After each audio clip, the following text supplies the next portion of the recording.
Hey guys, welcome back to my YouTube channel. ಇವತ್ತೊಂದು cooking blog ಮಾಡಬೇಕಂತ ಅಂದ್ಕೊಂಡಿದ್ದೇನೆ. ಯಾವ ರೆಸಿಪಿ ಅಂತ ನಿಮಗೆ ತೋರಿಸ್ತೇನೆ. ಇವತ್ತು ಟೊಮೊಟೊ ಸಾಂಬಾರು ಮಾಡಬೇಕಂತ ಸಿಂಪಲ್ಲಾಗಿ 5 ನಿಮಿಷದಲ್ಲಿ ಮಾಡ್ಬೋದು.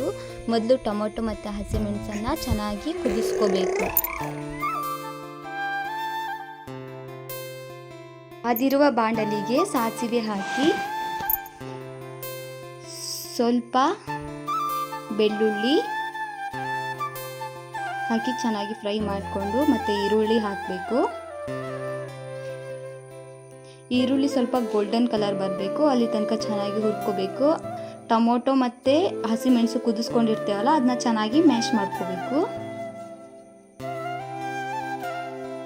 ಮತ್ತು ಸ್ವಲ್ಪ ಟೊಮೊಟೊ ಕೂಡ ಹಾಕಬೇಕು. ಸ್ವಲ್ಪ 1 ಟೊಮೊಟೊ ಕೊಯ್ದು ಹಾಕಿ ಸ್ವಲ್ಪ ಉಪ್ಪು ಹಾಕಿ ಚೆನ್ನಾಗಿ ಫ್ರೈ ಮಾಡಿಕೊಂಡು ನಂತರ ನಾವು ಮ್ಯಾಶ್ ಮಾಡಿರುವ ಮತ್ತು ಹಸಿಮೆಣಸು ಮ್ಯಾಶ್ ಮಾಡ್ಕೊಂಡಿದ್ವಲ್ಲ ಅದು ಇದಕ್ಕೆ ಹಾಕಿ ಸ್ವಲ್ಪ ಚಿಲ್ಲಿ ಪೌಡರ್ ಹಾಕಬೇಕು.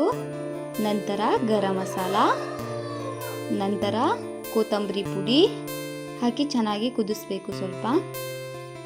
ಸ್ವಲ್ಪ ಹೊತ್ತಾದ್ಮೇಲೆ ಸಾಂಬಾರ್ ಪೌಡರ್, ರುಚಿಗೆ ತಕ್ಕಷ್ಟು ಉಪ್ಪು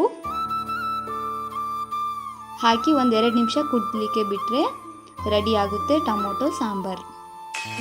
ನೀವು ಒಂದ್ಸಲ ಮನೇಲಿ ಟ್ರೈ ಮಾಡಿ ಹೇಗಾಗಿದೆ ಅಂತ ನನಗೆ ಕಮೆಂಟಲ್ಲಿ ತಿಳಿಸಿ.